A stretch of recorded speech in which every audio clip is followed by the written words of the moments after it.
So this is why I personally stopped using FurBuy. So for a long time, FurBuy was kind of how I bought and sold various furry things. So I had like scrap fur or pre-made heads or, just things like that. And I would buy kind of the same sort of thing. I actually got my commission from FurBuy. So that's pretty awesome.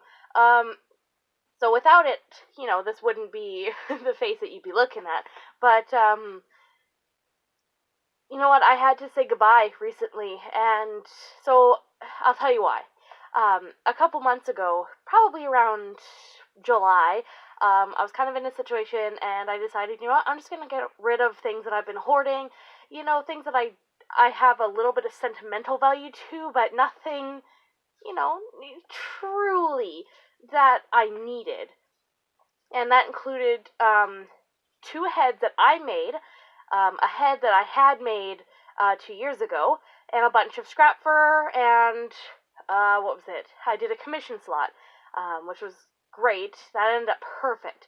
However, okay, so before I kind of get into that, about a year before this, I had commissioned somebody through FurBuy to draw a badge for my character, and I'd paid, and after about 6 months, I'd asked the person if they're still going to do it, and they didn't reply to me, nothing. So I left them a negative review on FurBuy after waiting for about 6 months with no response. And they had left me a negative review back, saying I never paid.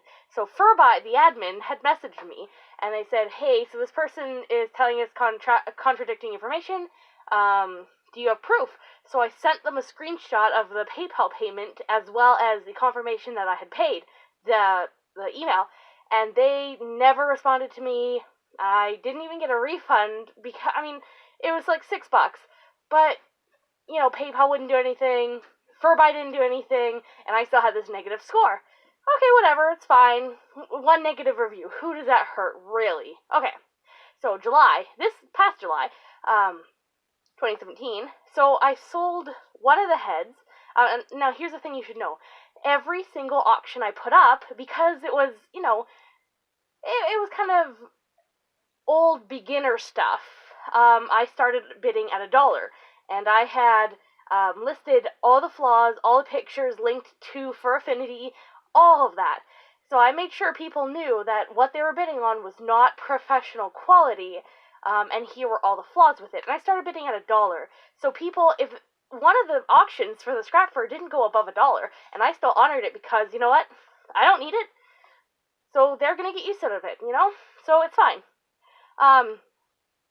So one of the heads, actually, the person lived in my hometown, which I was going to visit the next month. So we had chatted, and I said, look, to save on shipping costs, I can just come down and hand deliver this to you in a public place, will be great.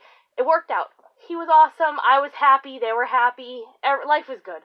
But then the second head, which was actually the head I didn't make, it was actually done by Nuclear Fur Creations.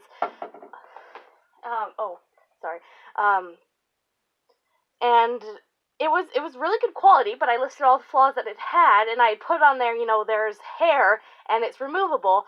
It's a little loose right now, but I'm leaving it loose so that you can, if you don't want it, you can just take it right off. It's no problem. And I put that on there, and I was willing to tighten it if people wanted the hair. But, so anyway, the bidding actually went up to like $300. I wasn't expecting that. I could not have predicted it. It started at $1. So obviously this was what the market wanted, right? But, so anyway, the person was very rude and gruff in our talks about shipping and stuff. And, okay, whatever.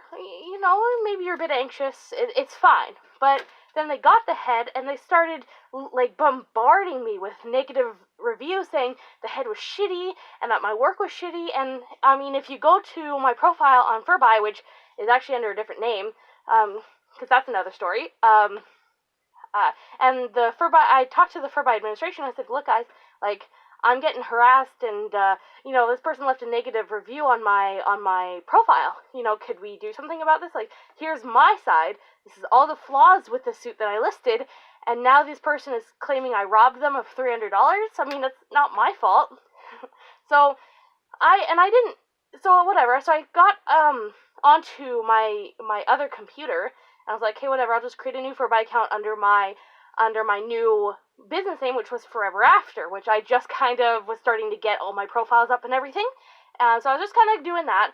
I didn't even think about it, but I was like, you know what, I don't want to use this account anymore. I don't want this name. I don't want this email, because it was actually, it wasn't a personal email, but it was one that I never really used much anymore. So, and I did it just for FurBuy, right? So I was like, okay, I'll get rid of it. And then they blocked both of my accounts and said, you can't have two accounts to get out of negative reviews. I'm like, well, you guys aren't doing anything for me. You guys aren't helping me. Like, where's the quality control here? And they're like, well, you had issues on your other account, so we're blocking both of them. And I'm like, can't you, why? So they unleashed my first account, the one that with the negative reviews, that neither of which were really my fault at all. And I told them, like, guys, we need to resolve this because I'm in the right here. And they wouldn't. They're not doing anything for me or anything. So I'm just saying, you know what? Screw you, FurBuy. I can easily make the same money, if not more, from Dealer's Den. I mean, hell, I know there's a lot of kids on it, but Amino even, I could probably do the same thing. Etsy, whatever. I don't need you. And if you're not willing to help me, then I'm not willing to help you either. So, tough.